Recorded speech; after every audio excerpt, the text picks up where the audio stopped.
তিন নম্বর কথা, শরীয়তের বিধান লঙ্ঘন করা মানে জুলুম করা। কি বললাম ভাই? শরীয়তের বিধান লঙ্ঘন করা মানে জুলুম করা।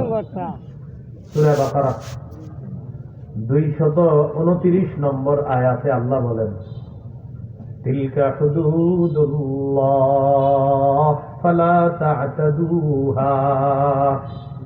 এটা আল্লাহর স্থিরকৃত সীমারেখা। ফালা তা'তাদুহা, এই সীমা লঙ্ঘন করো না।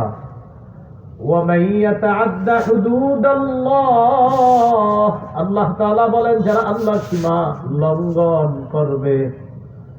এই জায়গায় সীমা লঙ্ঘন দ্বারা উদ্দেশ্য হলো শরীয়তের বিধান যারা লঙ্ঘন করবে, ফাউলাইকা হুমুজ যালিমুন, তারা জালেম। বলেন তারা কি? জালেম। তারা কি? তাহলে এখান থেকে বুঝলাম শরীয়তের বিধান লঙ্ঘন করা মানেও জুলুম করা। তাদেরকে আল্লাহ কোরআনে কি বলছে? জালেম। এগুলো 3 নাম্বার কথা। 4 নাম্বার কথা, আল্লাহর ব্যাপারে মিথ্যা কথা বলা মানে জুলুম করা। বলেন, আল্লাহর ব্যাপারে মিথ্যা বলা মানে কি করা? সূরা ইউনূসের 17 নম্বর আয়াত আল্লাহ তাআলা বলেন, ফামান আযলামু মিম্মান ইফতারা আলাল্লাহি কাযিবান আও কাযযাবা বিআয়াতিহি।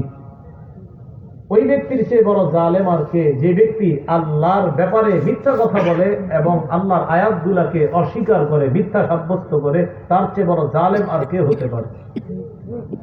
তাহলে কি শিখলাম? আল্লাহর ব্যাপারে মিথ্যা বলা এটাও কি জুলুম? এটা অন্যায়। 5 নাম্বার, কোন মানুষকে অন্যায়ভাবে কষ্ট দেওয়া এটাও জুলুম। আর আরেকজনকে আপনি কষ্ট দিলেন মানে নিজের প্রতি জুলুম করলেন। এই আমি ওনারে জুলুম করলাম, এটা আমি আমারই জুলুম করলাম, কারণ ওনারে জুলুম করে অপরাধ করলাম। অপরাধের সাজা কি উনি পাবে না আমি? আরেকজনকে জুলুম করা মানেও নিজের প্রতি জুলুম করা। এটা সুন্দর একটা দলিল আছে সূরা বাকারা 231 নম্বর আয়াত আল্লাহ তাআলা বলেন, ওয়ালা তুমসিকুহুন্না দিরারান লিতা'তাদু। তোমরা তোমাদের স্ত্রীদেরকে কষ্ট দেওয়ার নিয়তে, এই নিয়তে আটকায় রাখবা না, লিতা'তাদু, যে তাদের উপর জুলুম করবা।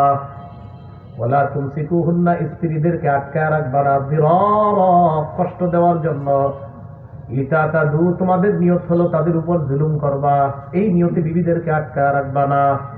আল্লাহ বললেন, বিবিকে তোমার অধীনে এই নিয়তে রাখবা না যে ওর উপরে আমি খালি জুলুম করবো, এই নিয়তে বিবিরে আটকায় রাখবা না।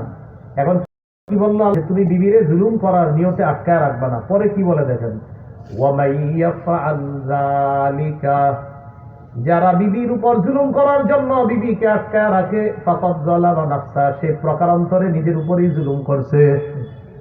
যে বিবির আটকাচ্ছে জুলুমের জন্য, সে প্রকারান্তরে নিজের উপরেই জুলুম করলো। এটা আল্লাহ বললেন, ওয়া মান ইয়াফআল যালিকা, যে বিবিকে আটকায় রাখবে জুলুম করার জন্য, ফাকাদ যালামা নাফসা, সে নিজের প্রতি জুলুম করলো। তাহলে আরেকজনকে কষ্ট দেওয়া মানে নিজের প্রতি জুলুম করা। তাহলে সুন্দর একটা কথা শিখলাম, আপনি যদি কখনো কারোর উপরে জুলুম করেন, জুলুম তো করলেন, আপনি নিজের প্রতি জুলুম করলেন। তো কোনো জ্ঞানী মানুষ কি নিজের প্রতি জুলুম করতে পারে?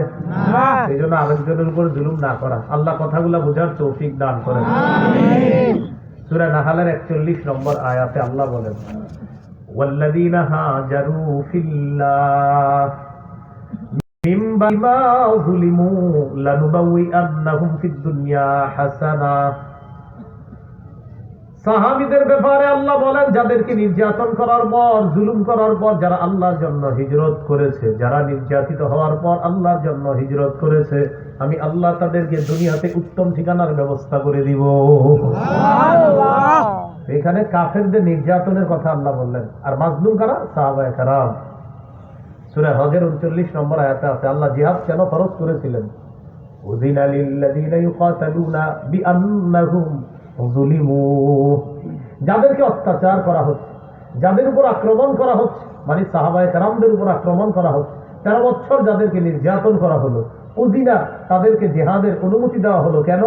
বিআন্নাহুম যুলিমু, কারণ তারা মাজলুম, তাদের উপর অত্যাচার করা হয়েছে। আল্লাহ বলেন, না, এখন তোমরা আত্মরক্ষার জন্য তোমরা তাদের জিহাদের মাধ্যমে তাদের আক্রমণকে প্রতিহত তোমরা করো। এই আয়াতের মাধ্যমে আল্লাহ জিহাদের বিধান দিয়েছেন।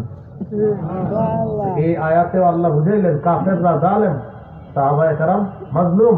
কিন্তু আসলে আমরা কি শিখলাম? অন্যের উপর জুলুম করা, প্রকারান্তরে নিজের প্রতি জুলুম করা। আল্লাহ আমাদেরকে হেফাজত করেন।